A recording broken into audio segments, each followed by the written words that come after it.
Hey everyone, and welcome to Focus. There are a lot of things that can help you focus while gaming, and today I want to talk about 4 things that might help you. First, we're going to talk about your environment, about your room. Where are you training and practicing in?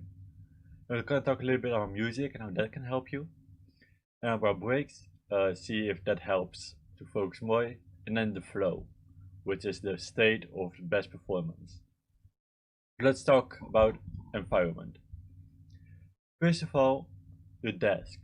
If your desk is really messy, it can really distract very easily.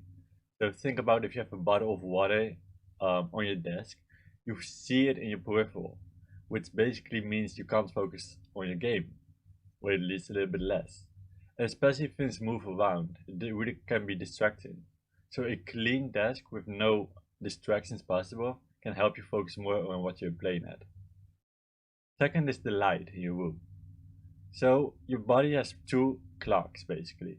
One is your biological clock, which has to do with your sleeping pattern. So when do you wake up and when do you go to bed? That basically is determined by how tired you are, which is a result of your biological clock. You also have a sundial clock. And this means that you're more active during the day, at least for most people. So when it's sunny outside, it's easier to be focused and awake and active than if it's dark outside. But when you play with your curtains closed, so your room is dark or you only have artificial light, your clocks go out of sync, which makes sure that your focus is less, you're less active that way. So open your curtains and have some natural light in your room. That can really help you focus better. Next thing is sound. So when there are other people in your room who are talking to each other or like have a phone call, it can distract you a lot. Like it lowers your focus by 37%.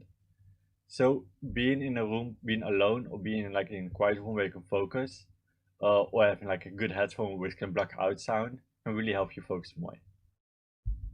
And talking about headphones, music. Music can help have a lot of influence on your focus and on your concentration. Because music can help you put it in a relaxation state, which can help you focus better. And especially if you are like really nervous about a game, for example, or a tournament, it can really help to play some really calming music, like 60 beats per minute is like the best state to be in. Because when your heart is resting, so you're just relaxing, your heart rate is like 60 beats per minute. So if you have music that fits that, it can help you focus better. But it's also really helpful to listen to music to enjoy it more. You can practice way longer if you're enjoying it, and music can really help with that. Next up is breaks. So there are a few things that can really help to stay focused, and one of them is breaks. So basically what happens when you work on something, like on anything, is that at the start of the task you're doing, you really focus, you can really concentrate on it, but as long time goes on, you lose that focus. And then at the end, when you're nearly done, you can like push yourself to do it again, or you can like snap back into it and focus again. But that's a really big period where you're not really focused during, like in the middle of the task. So if you take little breaks between them, you can make sure those little, when you can't focus as much, that is a little less. So that is the Pomodoro technique. And this basically means that you decide for yourself what do you want to do. Then you put 25 minutes for it, and then you work towards that. And after those 25 minutes, you take a break for like 5 minutes. And during the break, you can just move around a little bit, like go to your kitchen, walk around your table, get something to drink or eat. Just move, like stretch a bit or whatever. And then you get back at it and repeat the same actions over and over again. And after 4 times, you just take a longer break for like 15 to 30 minutes, whatever you want. And this makes sure that every time you come back, you're refreshed and you can start into it. So when you play games, sometimes games do take longer than 25 minutes.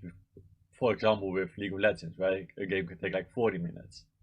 Then maybe just when you're dead and you have to wait like a minute before you respawn, go stand up and stretch a little bit, only if it's 30 seconds. That already can help. Then after the game, take like 5 minutes before you start again. Next up is the flow. And your flow state is basically the perfect state to be in when you work and when you want to perform at your best. But how this works is there are like two axes. First off is the high arousal, and the other is efficacy. So efficacy means that you are able to perform the task at a good state. So you feel confident, you feel like you can do it. The arousal means how much effort it takes to accomplish it. So how difficult is it actually?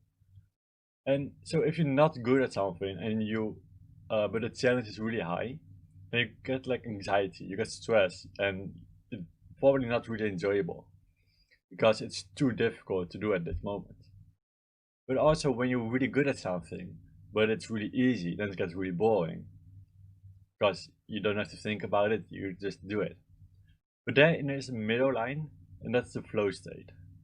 And in this state is where you perform best. So if you're not good at something yet, and it's pretty difficult, or not really too difficult, but for you it is, then it's really nice because that's in the flow state. So how to get there are different kind of ways. If you are really good at something and it's really boring, you can challenge yourself, set goals. And for example, I when Epic released Rocket League for free, I got an account on that, but I wanted to level that. But I was matched with people who never played the game too. So I challenged myself to play with no boost and no jumping. So see if I can win too. And that made it a little bit more fun for me, so I could get level 10 so I could play ranked. Um, or another example too, if you're not really good yet, but it is really difficult, so the learning curve is really high, it can really help to just calm down and like do some breathing exercises or listen to calming music, what we talked about earlier. So you get a little bit lower in the high arousal and get better in the flow state. So increasing challenges, increasing skill, or decreasing challenges and less demanding skills can really help you get in the flow. So see for yourself where you are when you play the game and see what you can do to get in that flow. So in summary, your environment has influence on you, your desk, your room, your surrounding voices or sounds. You can listen to music to help focus and to be more persistent to keep on training. You can take breaks in Pomodoro, 25 minutes of work and 5 minutes of break, where you move around, be active, and be in a flow. Challenge yourself more or relax more, depending on where you are in the graph. That was what I wanted to say about focus. It is really difficult to really stay focused for a long period of time. So make sure there's a lot of things that can help you with it. And all these little things add up, and this can help you in the end to be more focused and maybe push your skill over the edge and be a little bit better. So thank you for watching. Like and subscribe if you want to see more or watch any of my other videos I made in the past couple of weeks. And then see you next time. Bye bye.